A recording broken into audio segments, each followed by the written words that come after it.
महाभारत क्यों हुआ? अब आप समझ लो। महाभारत समझते हैं ना, कहाँ हुआ था? कुरुक्षेत्र में। महाभारत किस किस से हुआ था? कितने पक्ष थे? दो पक्ष। कौन कौन? कौरव और कौरव कौन थे? और पांडव कौन थे? पांडवों के पिता कौन हैं? पांडु से उनका नाम पांडव पड़ा। कुरुवंश से है इसलिए कौरव। कुरुवंशी है ना कौरव।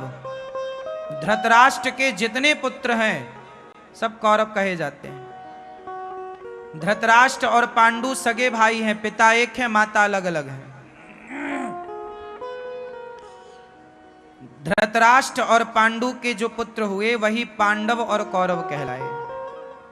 पांडवों की माता कौन? पांडवों की माता कुंती और माद्री। पांडु की दो पत्नियां हैं, माद्री और माता कुंती के तीन पुत्र हुए। कुंती के तीनों पुत्रों के नाम बताओ। आप बताओ। क्यों? कुंती के तीन बेटों के नाम बताओ। आप मैया, आप नहीं, आपके आगे भैया। धर्मराज युधिष्ठिर, बोलो धर्मराज युधिष्ठिर, भीम, अर्जुन। ये तीन किनके पुत्र हैं? माता कुंती। और नकुल और सहदेव किनके पुत्र हैं? माता माद्री। माद्री अपने पति पांडु के साथ सती हो गई थी, पर कुंती के पास 5 पुत्रों की जिम्मेदारी थी, इसलिए वो सती नहीं हुई। और माता कुंती ने 5 बच्चों को खूब पढ़ा लिखा कर योग्य बनाया। और जो धृतराष्ट्र हैं, धृतराष्ट्र की पत्नी का नाम क्या? गांधारी। गांधारी कौरवों की माता है। पांडवों की माता कुंती और कौरवों की माता गांधारी। गांधारी के 100 पुत्र कैसे हुए? गांधारी के गर्भ से एक मांस का टुकड़ा हुआ था। उस टुकड़े के व्यास जी ने, उस मांस के 100 टुकड़े किए व्यास जी ने, 100 घड़ा में भर के और जमीन में गाड़ के, जो आज डॉक्टर प्रोसेस करते हैं। पता है आजकल बड़े बड़े डॉक्टर ने क्या परीक्षण किया कि स्त्री का और पुरुष का दोनों का तेज निकाल कर उसे उनके देख रेख में, डॉक्टरों का जो वहां पूरा हिसाब है, मशीनें हैं, उसमें एक छोटा सा गर्भाशय टाइप का एक घड़ा कह सकते हैं, सामान्य भाषा में एक घड़ा। उस घड़े में वो दोनों का तेज डाल देते हैं और उसमें जो जो मां के पेट में प्रोसेस होता है वही उसके अंदर, वो बनाने की अभी विधि चल रही है। वो उस पर काम चल रहा है डॉक्टरों का। लेकिन जो ये विद्या है, ये आज यदि सफल हो भी गई तो ये कोई नई ना होगी। इस विद्या पर हमारे ऋषियों ने पहले भी काम कर लिया। गांधारी के गर्भ से जो मांस का टुकड़ा हुआ, उसके 100 टुकड़े किए, 100 घड़ों में डालकर। घड़ा मीन्स ये नहीं माटी का घड़ा, एक विधिवत व्यास जी ने एक वैज्ञानिक साइंटिफिक कार्य किया। एक मेडिकल साइंस में जो होता है वो सब कुछ व्यास जी ने किया और वहां पर 100 बच्चे तैयार हुए व्यास जी की देख रेख में। अब मांस के टुकड़े से हो गए वो 100 जो हुए वही कौरव कहलाए। सबसे बड़ा हुआ दुर्योधन, फिर दुशासन, ऐसे ये 100 भाई बड़े दुष्ट थे, उद्दंड। महाभारत क्यों हुआ? जब ये दुर्योधन बड़ा हुआ ना तो इसे लालच आया। क्या हुआ? पांडवों का बंटवारा हो गया। हस्तिनापुर आई कौरवों के पक्ष में और बंजर भूमि धृतराष्ट्र ने पितामह के कहने से बंजर भूमि पांडवों को दे दी। बंजर भूमि कौन? दिल्ली, आज वर्तमान में जिसे इंद्रप्रस्थ कहा जाता था। इंद्रप्रस्थ कहा जाता था वो इंद्रप्रस्थ पांडवों को दिया, पर वो इंद्रप्रस्थ में खूब बढ़िया मेहनत करके पांडवों से हरा भरा किया। वो इंद्रप्रस्थ भी दुर्योधन को खटकने लगी कि इन्होंने इतना धन संपत्ति इकट्ठा कर लिया, और उसने जुए का षड्यंत्र रचा और जुए खेल करके पांडवों की सारी संपत्ति जीत लिया, दूसरों का धन हड़प लिया, और धन से ही नहीं उसका वश चला तो उसने पत्नी को भी हड़प लिया, पांडवों की पत्नी को भी जीत लिया, और उसे भी भरी सभा में निर्वस्त्र करने का प्रयास किया। जब आप किसी नारी का अपमान करते हैं, जब आप किसी स्त्री का अपमान करते हैं, तो आप तो उसी दिन मर जाते हैं। दुर्योधन ने अपमान करके अपने आप को खत्म कर लिया। फिर महाभारत क्यों हुआ? 12 साल का वनवास, 1 वर्ष का अज्ञातवास पूरा करके पांडव आए। अच्छा, पांडवों को 12 साल का वनवास क्यों मिला था?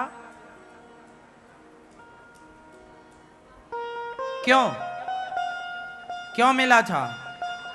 पांडवों ने खेला था जुआ, तो जुआ खेलने का यह दंड था, और पूरा जीत लिया था कौरवों ने।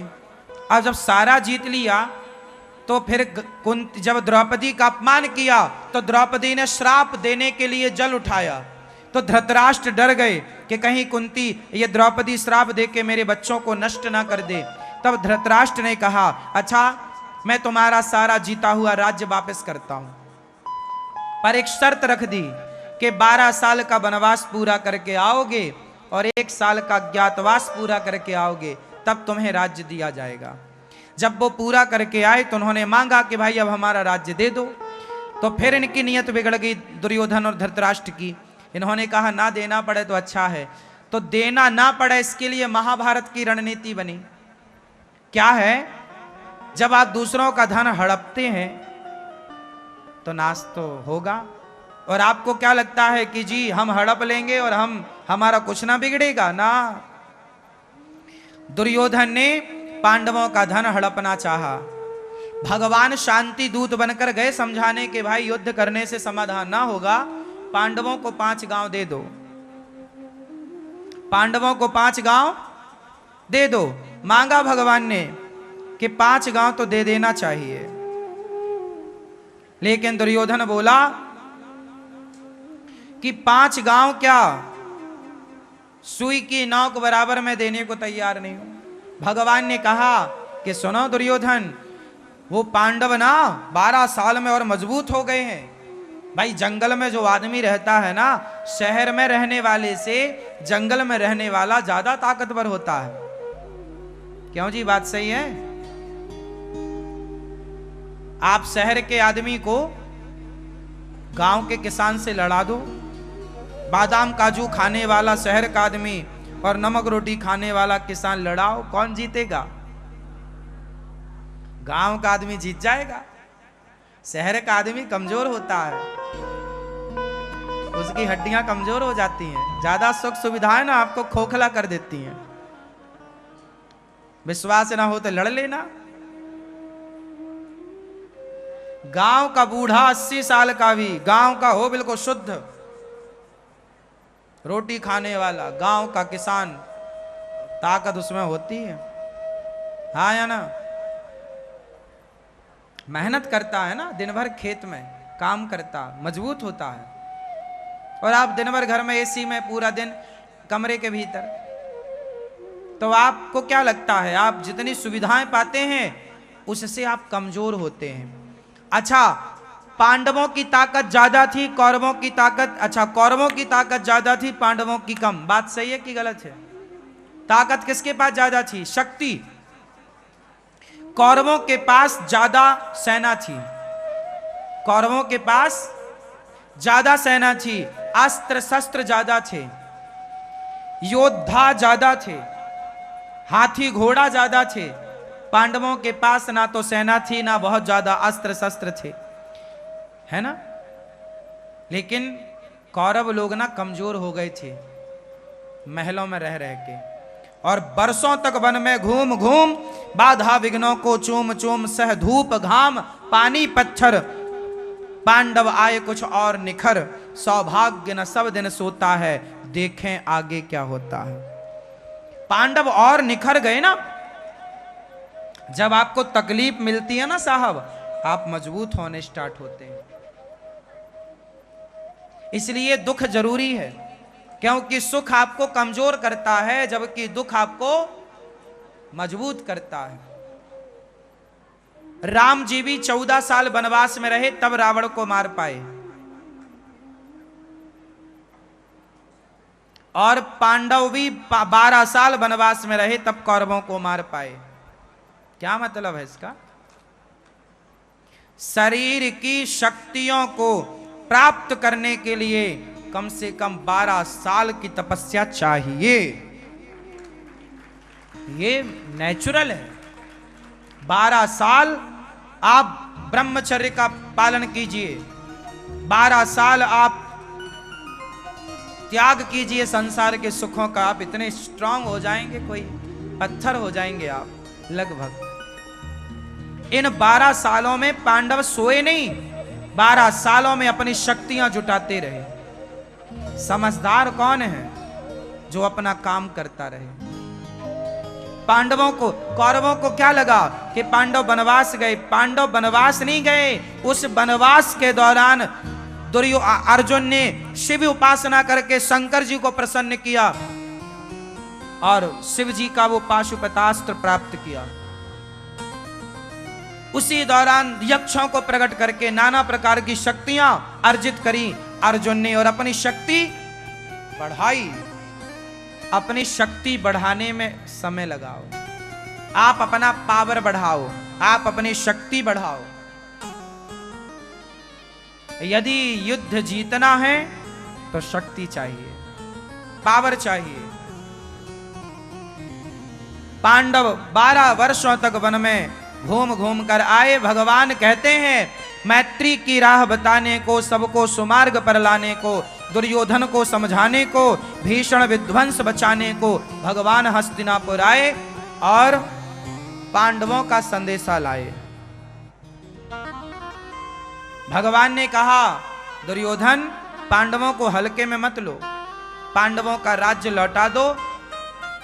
दुर्योधन बोला नहीं लौटाऊंगा। तो सुनो, 2 न्याय अगर तो आधा दो, इसमें भी यदि बाधा हो तो दे दो केवल 5 ग्राम, रखो अपनी धरती तमाम, हम वहीं खुशी से खाएंगे, परिजन पर न असी उठाएंगे।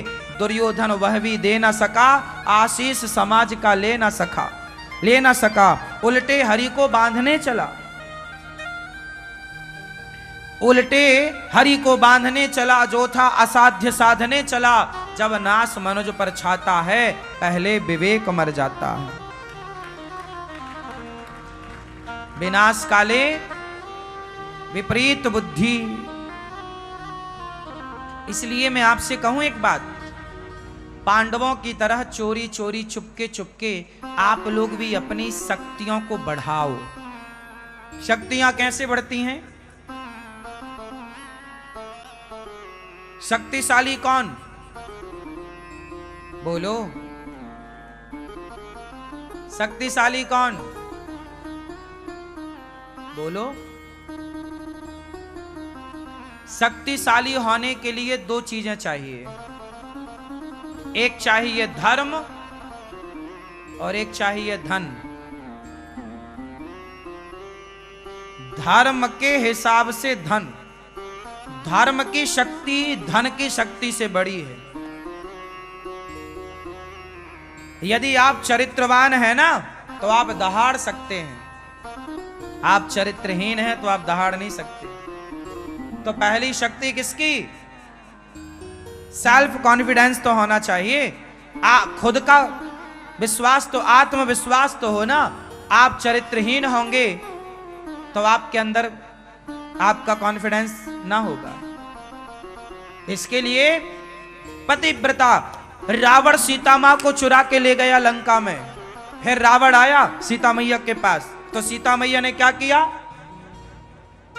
एक तिनका उठाया और बोला, ऐ रावण देख,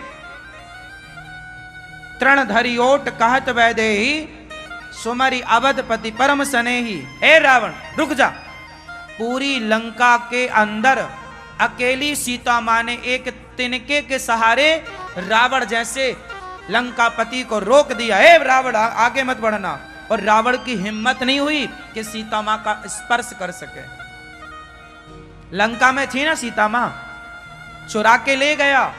उसके बाद रावण ने सीता मां का स्पर्श करने की बहुत कोशिश करी, स्पर्श कर ना सका। ये सीता मां का चरित्र ही तो था, उनके आत्म बल ने रावण को पीछे हटने पर मजबूर कर दिया।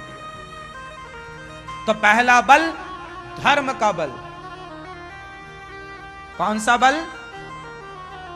धर्म का बल। आपके अंदर यदि धर्म है तो आप सारी बातें बोल सकते हैं। सत्य कौन बोल सकता है? धर्म वाला, जो किसी का चाटुकार नहीं है, जो किसी का कर्जा नहीं खाया, वो सत्य बोल सकता है। जो गरीब हो, जो गरीबी में रह ले लेकिन किसी प्रकार का बेईमानी ना करे, गलत ना करे, वही सत्य बोल सकता है, वरना आप सत्य नहीं बोल सकते। आप यदि किसी धनवान के हाथों बिक गए तो आपके अंदर सत्य बोलने के, आप केवल चापलूसी कर सकते हैं, चाटुकारिता कर सकते हैं, सत्य नहीं बोल सकते। जैसे कर्ण जैसे लोग दुर्योधन के हाथों बिक गए। हाँ या ना? दुर्योधन ने कर्ण को खरीद लिया। कैसे खरीदा? अंग देश का राजा बना दिया कर्ण को दुर्योधन ने। ए कर्ण, जा, तेरे पास राज सत्ता नहीं है, मैं तुझे राजा बनाता हूं, जा तू राजा बन जा। और जब राजा बनाया उसके बाद तो सारी जिंदगी कर्ण को दुर्योधन ने उंगलियों पर नचाया। हाँ या ना? आप किसी के टुकड़ों पर पलोगे तो सत्य ना बोल पाओगे, इसलिए पहले के लोग भिक्षा मांगकर खाते थे पर किसी के टुकड़ों पर पलते नहीं थे। इसलिए पहले के लोग ईमानदार थे, क्योंकि वो बिकाऊ नहीं थे। और आजकल तो तुम एक शराब की बोतल में बिक जाते हो। तो ना जब नाश मनुष्य पर छाता है, पहले विवेक मर जाता है। हरि ने भीषण हुंकार किया, अपना स्वरूप विस्तार किया, डगमग डगमग दिग्गज डोले, भगवान कुपित होकर बोले, जंजीर बढ़ाकर साध मुझे, हा दुर्योधन बांध मुझे। दुर्योधन, यह देख गगन मुझ में लय है, यह देख पवन मुझ में लय है, मुझ में विलीन झंकार सकल, मुझ में लय है संसार सकल, अमृतत्व फूलता है मुझ में, संहार झूलता है मुझ में। है दुर्योधन, तो मुझे बांधने चला है। भगवान ने अपना विशाल स्वरूप किया। पितामह ने दुर्योधन को समझाया, ये भगवान है, पागल नहीं बांधता है। भगवान ने कहा 5 गांव दे दे पांडवों को, पर दुर्योधन वह 5 गांव भी जब ना दे सका, तब फिर जब आपका लोभ, इसलिए कहता हूं कभी बिकना मत। दुर्योधन के हाथों कर्ण बिक गया, इसलिए सारी जिंदगी कर्ण को दुर्योधन ने उंगलियों पर नचाया और कर्ण को झूठ का साथ देना पड़ा। अब बताओ, भरी सभा में एक नारी का अपमान हुआ, कपड़े उतारे गए, बताओ, उस सभा में कर्ण बैठे थे, क्या कर्ण को नहीं बोलना चाहिए कि मित्र दुर्योधन तू ये गलत कर रहा? पर कर्ण को ये बोलने की हिम्मत नहीं थी, क्योंकि कर्ण बिके हुए थे। और याद रखिएगा, जब आप बिक जाते हैं तो आपका सत्य खत्म हो जाता है, धर्म नष्ट हो जाता है। इसलिए हमारे देश के ऋषि मुनियों ने जंगल में रह रह के गुजारा किया, पर बिके नहीं। चाणक्य जैसा इतिहास पढ़ो चाणक्य का। चाणक्य को क्या लोगों ने खरीदना नहीं चाहा होगा? लेकिन चाणक्य जंगल में रहते हैं, बिके नहीं, राष्ट्र की रक्षा के लिए उन्होंने काम किया। इसलिए आज कई 100 सदियों बाद, मतलब कई 100 वर्षों बाद भी चाणक्य को याद किया जाता है।